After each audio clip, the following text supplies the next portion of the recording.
Pasta 17. 17. A leste do Éden. Como você fez aquilo? Clary perguntou enquanto a picape acelerava, Luke curvado sobre o volante. Como eu subi no telhado? Jace estava encostado no assento com os olhos semicerrados. Havia ataduras brancas ao redor dos pulsos e manchas de sangue seco na cabeça. Primeiro saí pela janela do quarto da Isabelle e escalei a parede. Há muitas gárgulas que servem de apoio.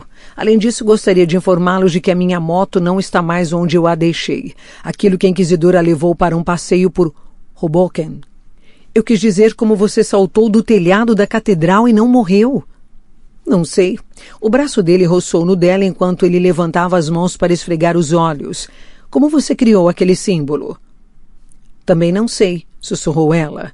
A rainha Cilly tinha razão. Não tinha? Valentim, ele fez coisas conosco. Ela olhou para Luke, que fingia estar totalmente concentrada em virar à esquerda. Não fez? Não é hora de falar sobre isso, disse Luke. Jace, você tinha algum destino específico em mente ou só queria se afastar do instituto? O Valentim levou Maya e Simon para o navio para executar o ritual. Ele vai querer fazê-lo o mais rápido possível. Jace estava puxando uma das ataduras do pulso. Tenho que ir até lá e impedi-lo. Não, Luke disse sem deixar margem para dúvidas. Tudo bem, nós temos que ir até lá e impedi-lo. Jace, não vou permitir que você volte àquela embarcação. É perigoso demais. Você viu o que eu acabei de fazer? Disse Jace, a voz carregada de incredulidade. E está preocupado comigo? Estou preocupado com você.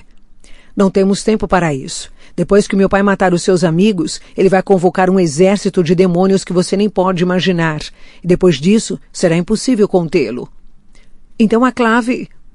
A Inquisidora não vai fazer nada, disse Jace. Ela bloqueou o acesso dos Lightwood à clave. Não quis convocar reforços, nem quando eu disse a ela o que o Valentim planeja. Está obcecada com um plano insano que bolou.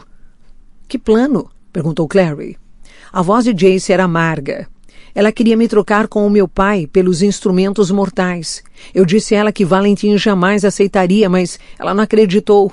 Ele riu, uma risada mordaz e curta.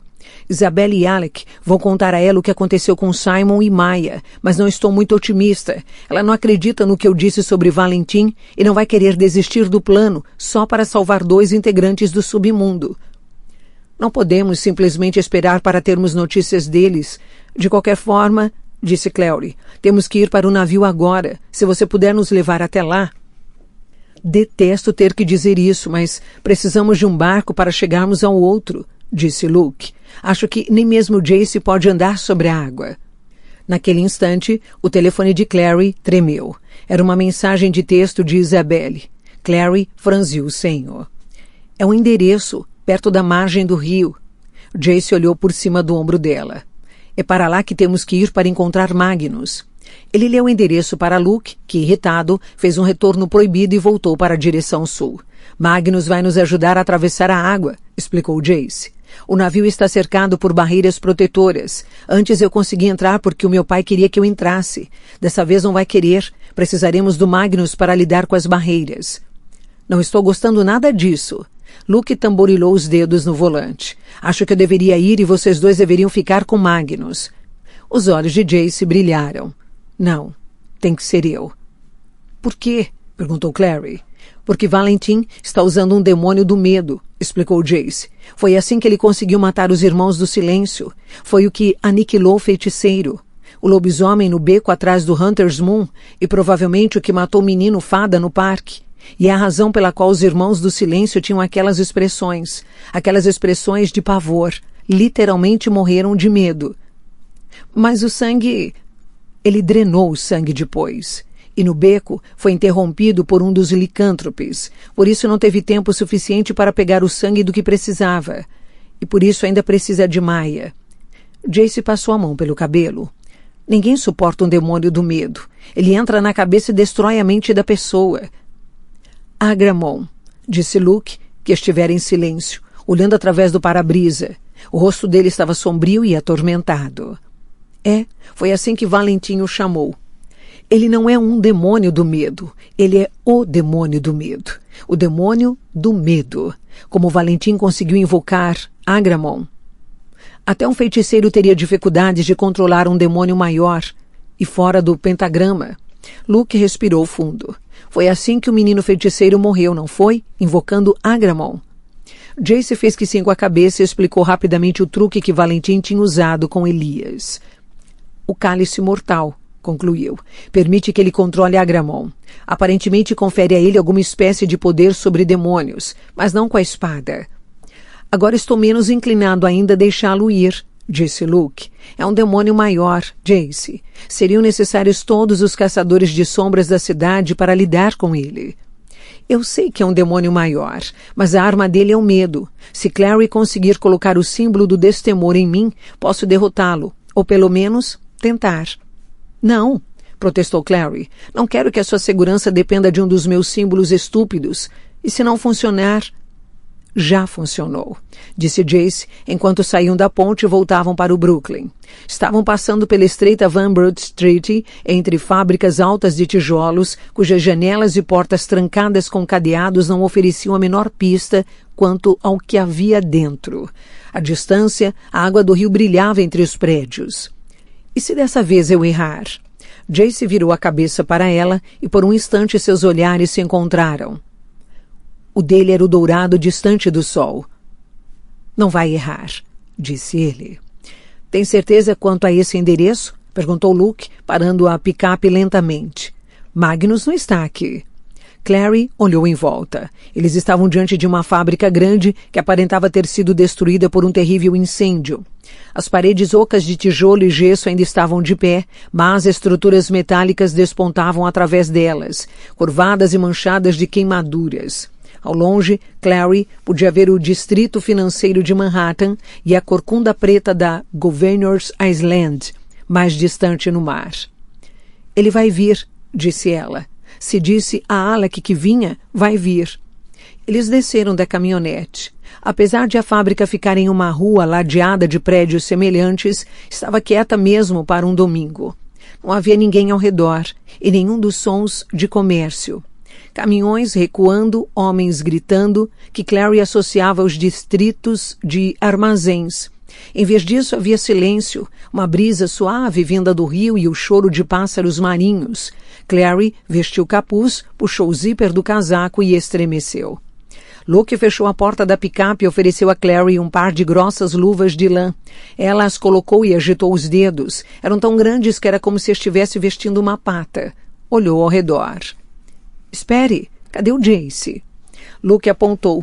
Jace estava ajoelhado perto da água, uma figura escura cujos cabelos brilhantes eram o único ponto de cor contra o céu azul cinzento e o rio marrom. Você acha que ele quer privacidade? Perguntou. Nessa situação, a privacidade é um luxo que nenhum de nós pode ter. Vamos. Luke avançou a passos largos pela rua e Clary o seguiu.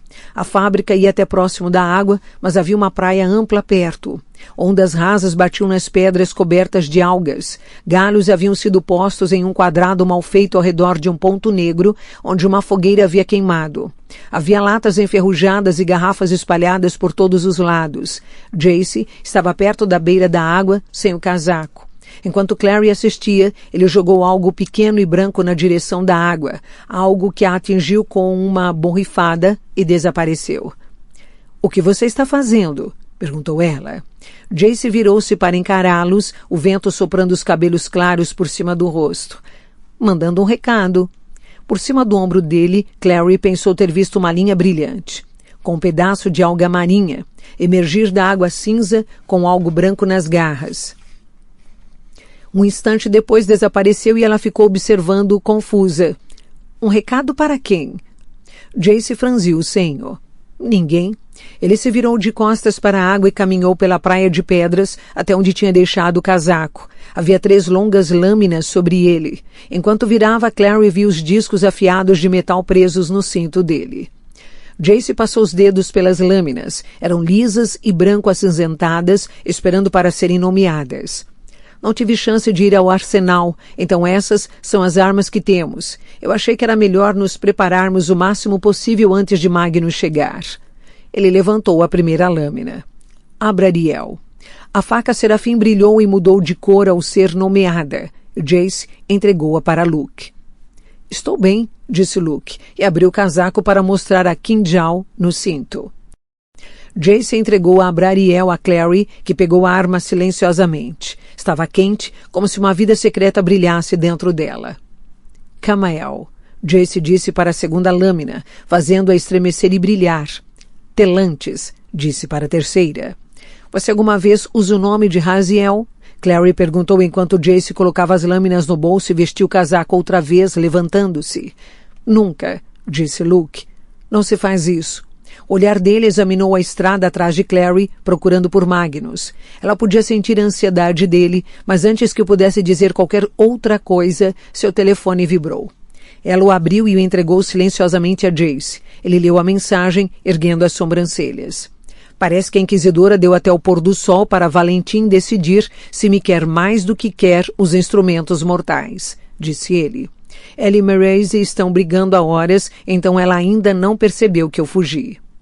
Ele devolveu o telefone para Clary. Seus dedos se tocaram e Clary recolheu a mão, apesar da luva grossa que cobria a pele. Ela viu uma sombra passando pelas feições de Jace. Ele não disse nada. Em vez disso, voltou-se para Luke e fez uma pergunta surpreendentemente repentina. O filho da Inquisidora morreu? É por isso que ela é assim? Luke suspirou e colocou as mãos nos bolsos do casaco. Como você chegou a essa conclusão? Pela maneira como ela reage quando alguém menciona o nome dele. É a única coisa que a faz ter alguma reação que demonstre que tem sentimentos humanos. Luke expirou. Ele tinha tirado os óculos e estava com os olhos cerrados contra o vento forte do rio. A Inquisidora é do jeito que é por uma série de razões. Stephen é apenas uma delas. É estranho, disse Jace. Ela não parece ser alguém que nem sequer goste de crianças. Não das dos outros, disse Luke. Com o dela, era diferente. Stephen era o menino de ouro dela. Aliás, era o menino de ouro de todo mundo, de todos que o conheciam. Era uma daquelas pessoas que tinham talento para tudo, extremamente gentil sem ser tedioso, bonito sem que ninguém o odiasse. Bem, talvez o odiássemos um pouquinho. Ele estudou com você? Perguntou Clary. E a minha mãe? E Valentim? Foi assim que o conheceram? Os Herondale tinham a função de comandar o Instituto de Londres, e Stephen estudava lá. Eu passei a vê-lo mais depois que todos nos formamos, quando ele voltou para Alicante. E houve um tempo em que o via com muita frequência. Os olhos de Luke tinham se tornado distantes do mesmo azul cinzento do rio. Depois que ele se casou. Então ele fazia parte do ciclo? Perguntou Clary. Naquela época não, disse Luke. Ele se juntou ao ciclo depois que eu... depois do que aconteceu comigo. Valentim precisava de um novo segundo no comando e queria Stephen. Imogen, que era incrivelmente leal à Clave, ficou histérica e implorou a Stephen para reconsiderar, mas ele não deu atenção. Não falou mais com ela nem com o pai, ficou absolutamente escravizado por Valentim. Ia atrás dele para todos os lugares, como uma sombra. Luke fez uma pausa. A questão era que Valentim não achava que a esposa de Stephen fosse adequada para ele. Não para alguém que ia ser o segundo homem no comando do ciclo. A mulher tinha conexões familiares indesejáveis. A dor na voz de Luke surpreendeu Clary. Será que ele realmente se importava tanto assim com aquelas pessoas? Valentim forçou Stephen a se divorciar de Amethyst e se casar novamente. A segunda mulher era uma menina muito jovem, de apenas 18 anos, chamada Celine. Ela também foi uma influenciada pelo Valentim. Fazia tudo o que ele mandava. Não importava quão absurdo fosse. Então Stephen foi morto em uma invasão do ciclo a um ninho de vampiros. Celine se matou quando soube. Ela estava grávida de 8 meses na época, e o pai do Stephen morreu também, de tristeza. Então se foi toda a família da Imogen, todos mortos. Nem sequer puderam enterrar as cinzas da nora e do neto na Cidade dos Ossos, porque Celine se suicidou. Ela foi enterrada em um cruzamento fora de Alicante. Imogen sobreviveu, mas se transformou em gelo. Quando o Inquisidor foi morto na Ascensão, o cargo foi oferecido a ela, que voltou de Londres para Idris, mas nunca mais, até onde sei, falou sobre o Stephen novamente. Mas isso explica por que ela odeia Valentim tanto assim. Porque meu pai envenena tudo que toca, Jace disse de forma amarga. Porque o seu pai? Com todos os pecados que cometeu, ainda tem um filho, e ela não. E porque ela o culpa pela morte do Stephen. E tem razão, disse Jace. A culpa foi dele. Não completamente, disse Luke. Ele deu uma escolha ao Stephen, e Stephen escolheu. Quaisquer que sejam os seus outros defeitos, Valentim nunca ameaçou nem chantageou ninguém para entrar no ciclo. Ele só queria seguidores que quisessem segui-lo. A responsabilidade pelas escolhas do Stephen foi toda dele. Livre-arbítrio, disse Clary. Não há nada de livre, disse Jace. Valentim... Ele ofereceu a você uma escolha, não ofereceu? Perguntou Luke. Quando você foi vê-lo, ele queria que você ficasse, não queria? Ficasse e se unisse a ele. Queria. Jace olhou para a água em direção a Governor Island. Queria sim. Clary podia ver o rio refletido em seus olhos. Pareciam de aço, como se a água cinzenta tivesse extraído todo o dourado. E você disse não, disse Luke. Jace o encarou. Eu queria que as pessoas parassem de adivinhar o que eu disse. Está fazendo com que eu me sinta previsível. Luke virou como que para esconder um sorriso e disse: Bem-vindo alguém. Alguém de fato estava vindo, alguém muito alto com cabelos negros ao vento. Magnus, disse Clary, mas ele parece diferente. Ao se aproximar, ela viu que o cabelo, normalmente arrepiado e brilhante como um globo de discoteca, estava limpo, preso atrás das orelhas como um lençol de seda negra.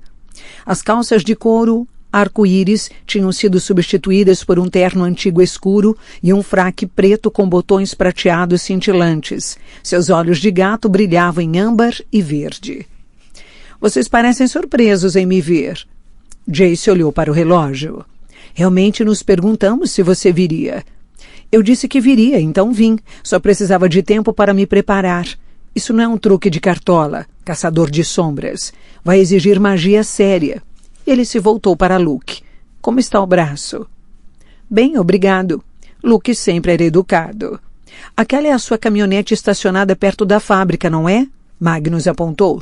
É extremamente máscula para um vendedor de livros. Ah, não sei, disse Luke. Toda a história de arrastar caixas de livros pesadas, subir em prateleiras, organizar em ordem alfabética. Magnus riu. Você pode destrancar a caminhonete para mim?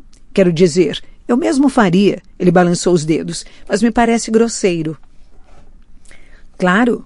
Luke deu de ombros enquanto voltavam para a fábrica.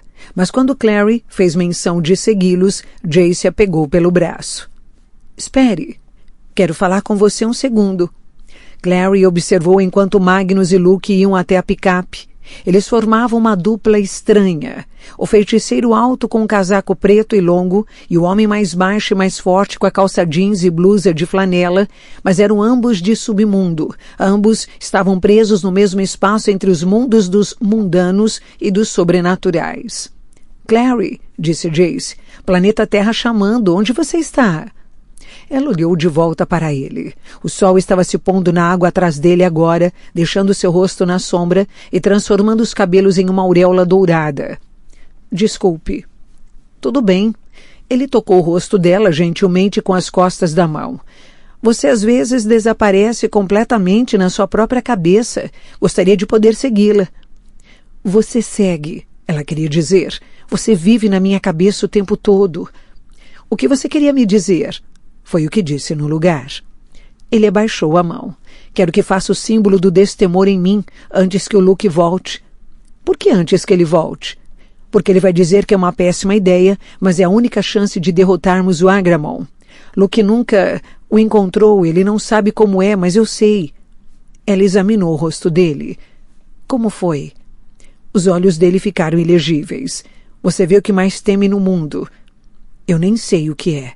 Confie em mim, não quer saber. E ele olhou para baixo. Você está com a sua Estela? Sim, está aqui. Ela tirou a luva de lã da mão direita e pegou a Estela. A mão tremia um pouco ao sacá-la. Onde você quer a marca? Quanto mais perto do coração, mais eficiente.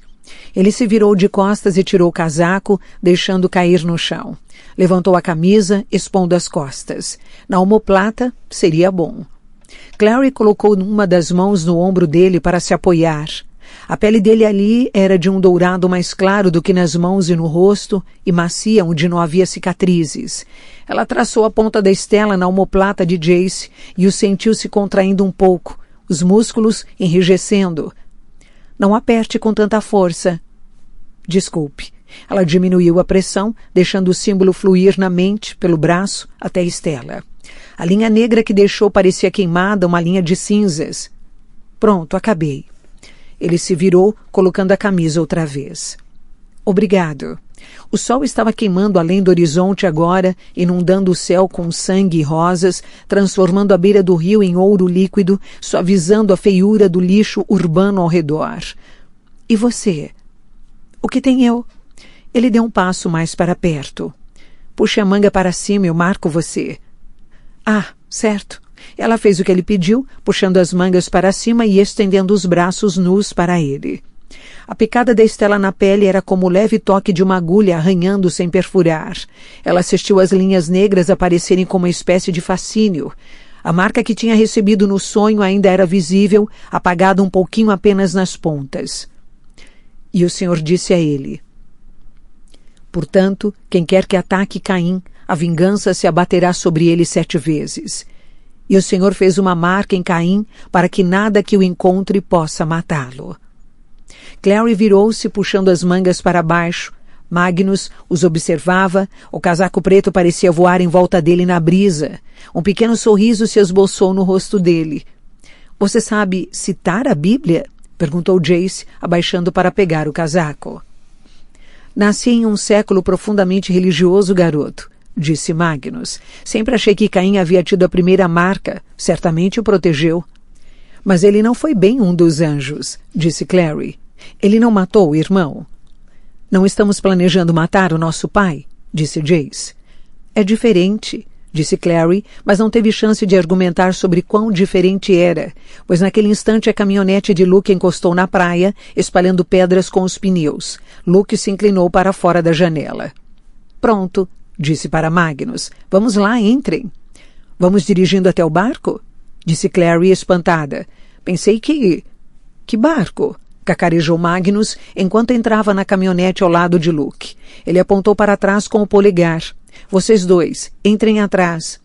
Jace subiu na traseira da picape e se inclinou para ajudar Clary. Enquanto se ajeitava no step, ela viu que um pentagrama preto dentro de um círculo havia sido pintado no chão de metal da carroceria da picape. As pontas do pentagrama eram decoradas com símbolos curvilíneos. Não eram exatamente os símbolos aos quais estava acostumada. Havia algo em olhar para eles que era como se estivesse tentando entender uma pessoa falando uma língua que fosse parecida, porém não exatamente a sua. Luke se inclinou para fora da janela e olhou para eles. Você sabe que eu não gosto nada disso, disse a voz abafada pelo vento. Clary, você não vai ficar na picape com o Magnus. Eu e o Jace vamos para o navio, entendeu? Clary fez que sim com a cabeça e foi para um canto. Jace se sentou ao lado dela, abraçando os próprios pés. Isso vai ser interessante. O que... Começou Clary, mas a caminhonete deu a partida. Pneus rugindo contra as pedras, abafando suas palavras. Lançou-se para a frente na água rasa na beira do rio. Clary foi jogada contra a janela de trás da caminhonete enquanto ela se movia para a frente no rio. Será que Luke estava planejando afogá-los? Ela se virou e viu que a cabine estava cheia de colunas azuis de luz ondulando e girando. A caminhonete pareceu atingir algo rígido, como se tivesse passado por cima de um tronco de árvore. Em seguida estavam se movendo suavemente para a frente, quase deslizando. Clary se esforçou para ajoelhar, olhando pelo lado da caminhonete, já quase certa do que veria. Eles estavam se movendo, não, dirigindo, sobre a água escura, a base dos pneus tocando a superfície do rio, espalhando pequenas ondas, junto com o banho de faíscas azuis criado por Magnus.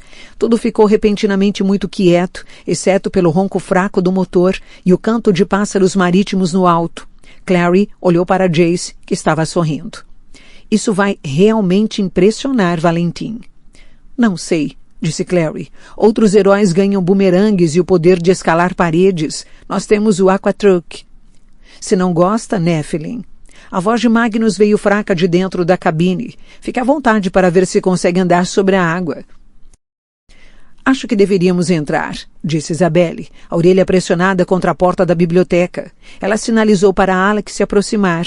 Consegue ouvir alguma coisa? Alex se inclinou ao lado da irmã, com cuidado para não deixar cair o telefone que estava segurando. Magnus dissera que ligaria se tivesse notícias ou se alguma coisa acontecesse. Até então, nada. Não. Exatamente. Pararam de gritar uma com a outra. Os olhos de Isabelle brilharam. Estão esperando por Valentin. Alex se afastou da porta e foi pelo corredor até a janela mais próxima. O céu lá fora tinha cor de carvão semi-afundado em cinzas de rubi. O sol está se pondo. Isabelle alcançou a maçaneta da porta. Vamos. Isabelle, espere. Não quero que ela minta para nós sobre o que Valentin disser, retrucou Isabelle, ou sobre o que acontecer. Além disso, quero vê-lo, o pai de Jace. Você não quer? Alec voltou para a porta da biblioteca. Quero, mas não é uma boa ideia, porque... Isabelle empurrou a maçaneta da porta da biblioteca e a abriu inteiramente. Com um olhar semi-entretido, para trás em direção a ele, ela entrou. Praguejando para si mesmo, Alec a seguiu. A mãe e a inquisidora estavam em extremidades opostas da mesa enorme, como boxeadores se encarando em um ringue. As bochechas de Marise estavam completamente rubras, o cabelo caindo sobre o rosto. Isabelle lançou um olhar a Alec como se dissesse: talvez não devêssemos ter entrado. Mamãe parece irritada. Por outro lado, se Marise parecia irritada, a inquisidora parecia absolutamente demente. Ela girou quando a porta da biblioteca se abriu, com a boca contorcida em um formato horroroso. — O que vocês estão fazendo aqui? Gritou. — Imogen, disse Marise. — Marise! A voz da inquisidora se elevou. — Já aturei bastante de você e dos seus filhos delinquentes. — Imogen, disse Marise outra vez. Havia algo na voz, uma urgência que fez até a inquisidora virar e olhar. O ar perto do globo de bronze brilhava como água. Uma forma começou a surgir, como tinta negra sendo jogada em uma tela branca, transformando-se na figura de um homem com ombros largos. A imagem estava tremida demais para Alec identificar mais do que um homem alto, com cabelos curtos e brancos como sal. Valentin.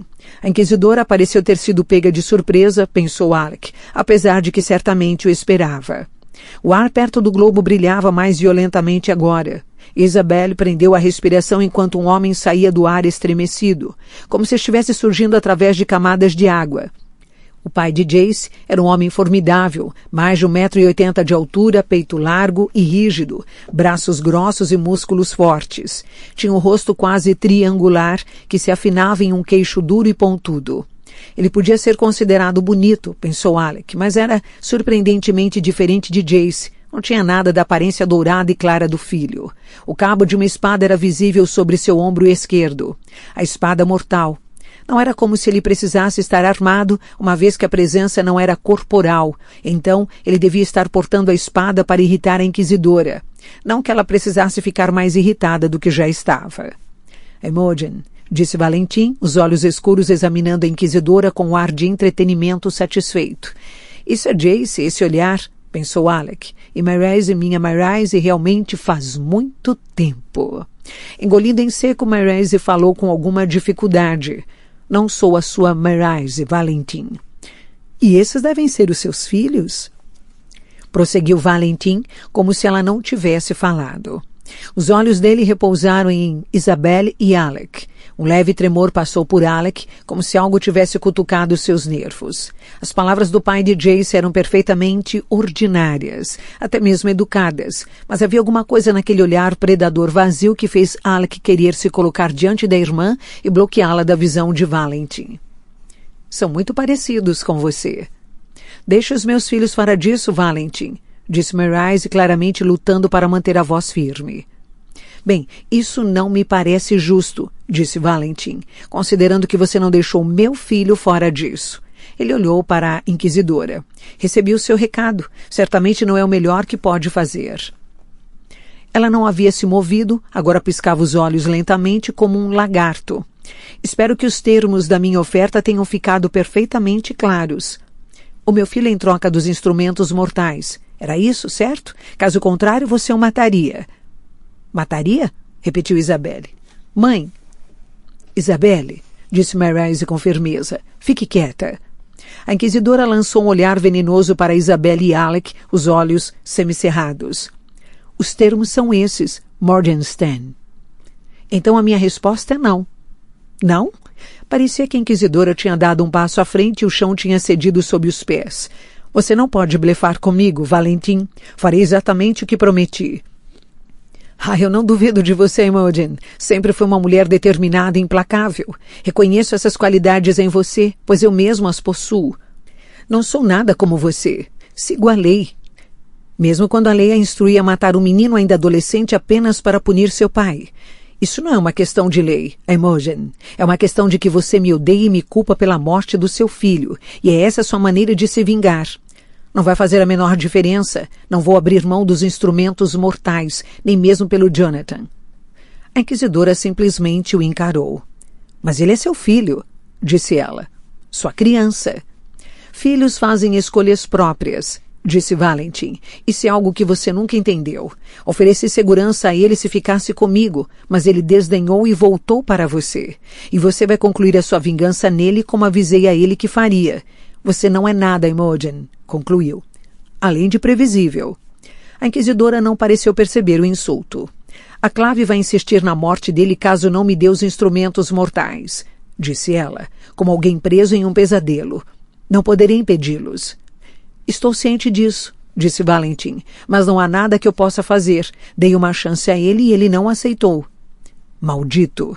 Isabelle gritou repentinamente e fez menção de correr para a frente. Alec agarrou-a pelo braço e arrastou-a para trás, segurando-a ali. Ele é um desgraçado, sibilou ela, e em seguida levantou a voz gritando para Valentin. Você é um... Isabelle! Alec cobriu a boca da irmã com a mão enquanto Valentin lançava um olhar entretido aos dois. Você ofereceu a ele...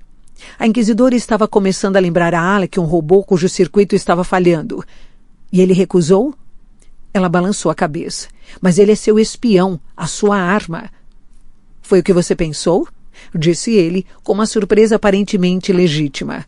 Não tenho o menor interesse em espiar os segredos da Clave. Só estou interessado na destruição, e para isso tenho armas muito mais poderosas do que o menino no meu arsenal. Mas acredite no que quiser, disse Valentin, dando de ombros. Você não é nada, a Imogen Arundel. A figura superior de um regime cujo poder logo será estilhaçado, cuja supremacia chegará ao fim. Você não pode me oferecer nada que eu possa querer. Valentin. A inquisidora se lançou para a frente como se pudesse impedi-lo, agarrá-lo, mas suas mãos apenas o atravessaram como se ele fosse água. Com um olhar de nojo supremo, ele deu um passo para trás e desapareceu. O céu foi lambido pelas últimas línguas de um fogo que se apagava. A água havia se tornado ferro. Clary puxou o casaco mais para perto do corpo e estremeceu. Está com frio? Jace estava na parte de trás da traseira da picape, olhando para as marcas que o carro deixara para trás, 2 linhas brancas de espuma cortando a água. Ele se aproximou e escorregou ao lado dela, com as costas na janela traseira da cabine. A janela em si estava quase completamente nublada com a fumaça azulada. Você não? Não. Ele balançou a cabeça e tirou o casaco, entregando-o a ela. Clary vestiu, apreciando a maciez do couro. Era grande demais de uma maneira confortável. Você vai ficar na picape como Luke mandou, certo? Eu tenho escolha? No sentido literal, não. Ela tirou a luva e estendeu a mão para ele. Ele a tomou, agarrando-a com força. Ela olhou para os dedos entrelaçados, os dela tão pequenos, com pontas quadradas, os dele longos e finos. Você vai encontrar Simon para mim, disse ela. Sei que vai. Clary. Ela podia ver toda a água que os cercava refletida nos olhos dele. Ele pode estar... Quero dizer, pode ser... Não. Seu tom não deixava espaço para dúvidas. Ele vai estar bem. Tem que estar bem. Jace expirou. Suas íris brilhavam como água azul escura, como lágrimas, pensou Clary, mas não eram lágrimas, apenas reflexos. Tem uma coisa que preciso perguntar, disse ele. Antes eu tinha medo de perguntar, mas agora não tenho medo de nada. A mão dele se moveu para tocar o rosto dela, a palma quente contra a pele fria, e ela percebeu que o próprio medo havia desaparecido, como se ele pudesse transmitir o poder do símbolo do destemor pelo toque.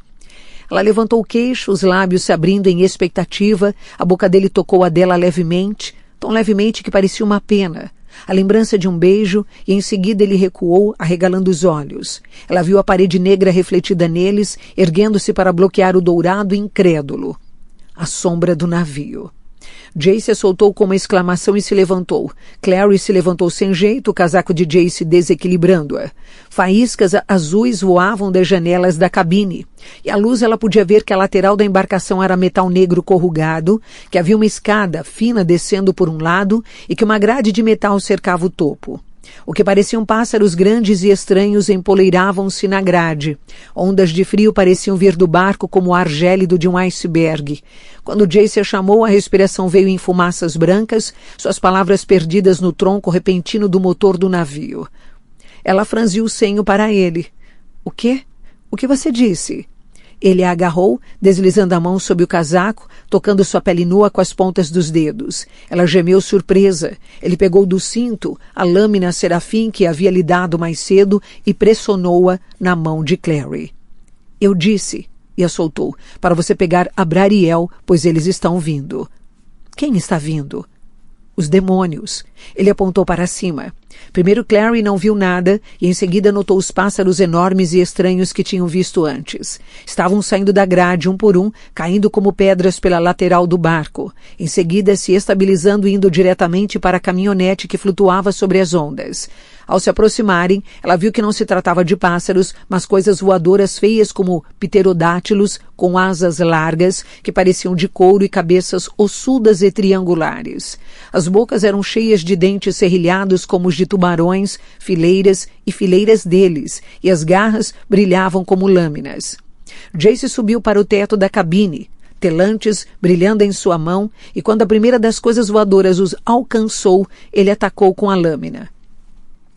Atingiu o demônio, cortando o topo do crânio como alguém cortaria o topo de um ovo cozido. Com um grito agudo e lamentoso, a coisa caiu de lado, as asas em espasmos. Quando atingiu o oceano, a água ferveu. O segundo demônio atingiu o capô da picape, deixando longas linhas no metal com as garras.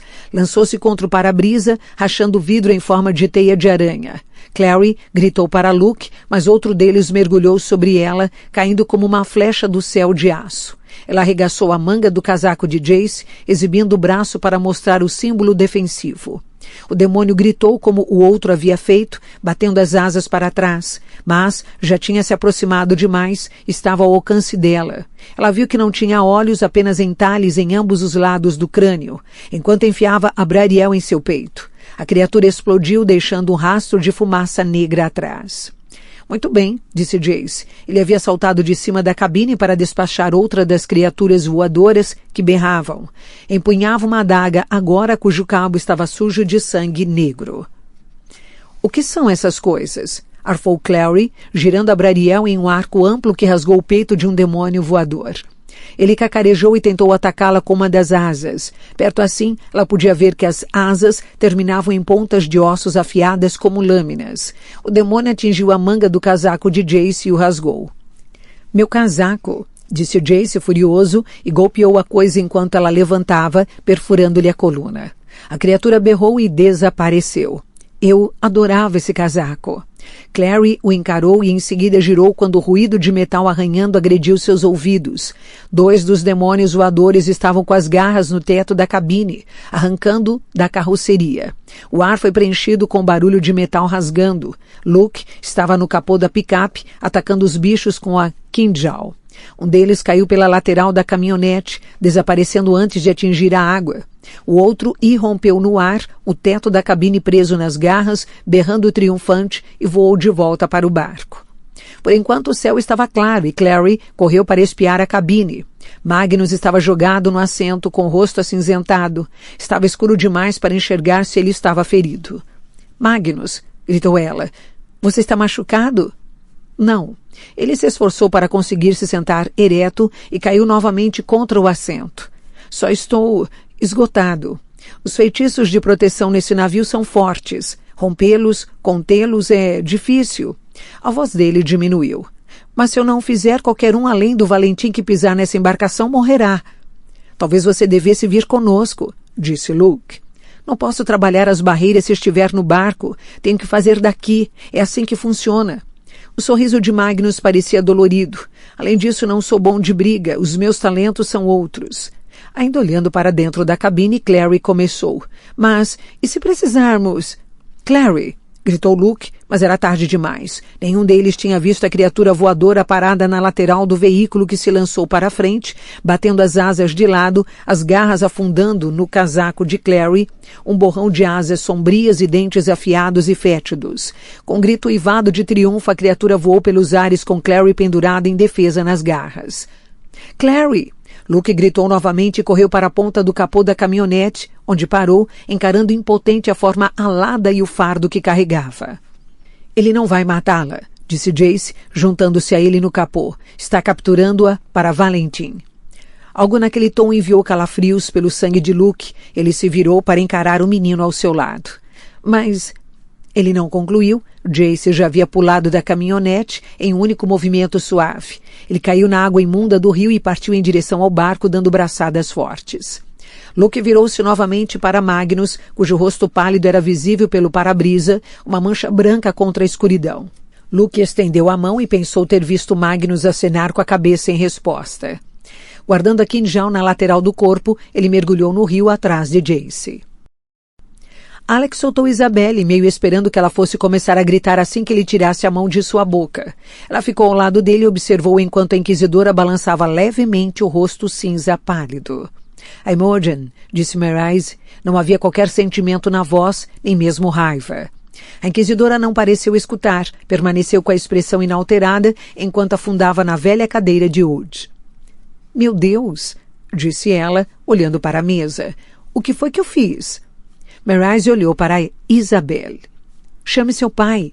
Aparentando estar mais apavorada do que Alec jamais havia visto, Isabelle fez que sim com a cabeça e se retirou. Marise atravessou a sala até a inquisidora e olhou para ela. O que você fez, Imogen? Disse ela. Você entregou a vitória a Valentim. Foi isso que você fez? Não. A inquisidora suspirou. Você sabia exatamente que o Valentim estava planejando quando trancafiou Jace. Recusou-se a deixar a Clave se envolver, pois teria atrapalhado seu plano. Você queria fazer Valentim sofrer como ele a fez sofrer, para mostrar que você tinha o poder de matar o filho dele como ele matou o seu. Você queria humilhá-lo. Queria... Mas Valentim não se deixa ser humilhado, disse Marise. Eu poderia ter dito isso a você. Nunca teve qualquer poder sobre ele.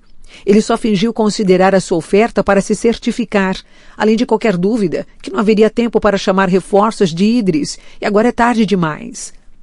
A inquisidora levantou o olhar rapidamente. Seu cabelo havia soltado do coque e pendia em mechas finas ao redor do rosto. Era o mais humano que Alec a vira, mas ele não sentiu qualquer prazer nisso. As palavras da mãe o fizeram gelar. Tarde demais. Não, Marise, disse ela. Ainda podemos o quê? A voz de Marise falhou. Chamar a Clave? Não temos os dias e nem sequer as horas que levariam para chegar aqui. Se formos encarar Valentim e Deus sabe que não temos escolha... Teremos que fazê-lo agora, interrompeu uma voz profunda. Atrás de Alec, sombrio, vinha Robert Lightwood.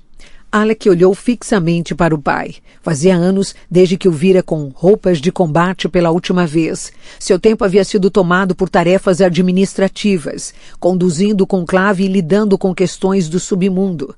Algo sobre ver o pai com roupas pesadas e armadas, a espada presa nas costas, fez com que Alec se lembrasse de como era ser criança outra vez. Quando o pai era o maior, mais forte, mais assustador dos homens que poderia imaginar.